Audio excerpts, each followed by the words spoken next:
3 hari lalu, Kongres ingin tahu siapa yang menempatkan taruhan mencurigakan di Polymarket sebelum berita besar muncul.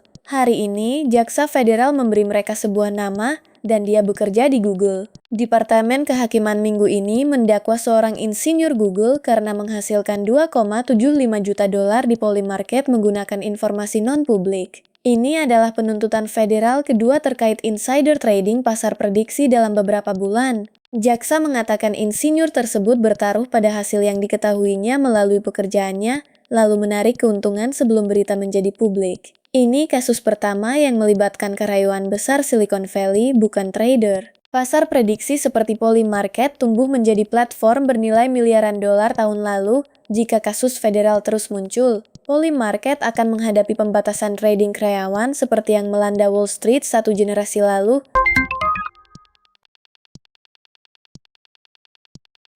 Dalam hitungan detik hari ini, trader melihat harga SpaceX anjlok 45% padahal SpaceX masih perusahaan swasta dan tidak bergerak. Kontrak pre-IPO SpaceX di Hyperliquid, instrumen sintetis untuk bertaruh nilai SpaceX saat IPO, mengalami flash crash pagi ini. 1,5 juta dolar posisi long dilikuidasi dalam keruntuhan. Kontrak ini bukan ekuitas SpaceX nyata, melainkan derivatif yang melejak valuasi dari pasar swasta seperti Forge dan EquityZen. Pasar sintetis pre-IPO ini meledak populer di Hyperliquid karena membiarkan trader retail berspekulasi pada perusahaan yang biasanya tak bisa disentuh seperti OpenAI, Stripe, dan Anthropic. Tapi likuiditas tipis berarti satu order jual besar bisa cascade cepat, itulah yang terjadi. Jika derivatif pre-IPO terus meledak, regulator akan bertanya bagaimana perusahaan yang belum IPO bisa punya grafik harga publik.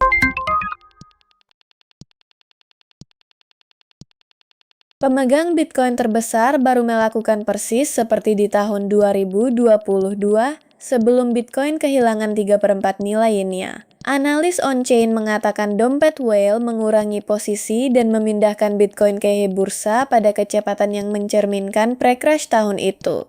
Saat itu, Bitcoin jatuh dari 69.000 dolar ke 16.000 dolar, crash 75% menghapus siklus bull. Sinyal hari ini muncul di banyak firma yang melajak aliran ke bursa. Indeks Fear and Greed menyentuh 22, ketakutan ekstrem, dan pasar prediksi penurunan di bawah 70.000 dolar.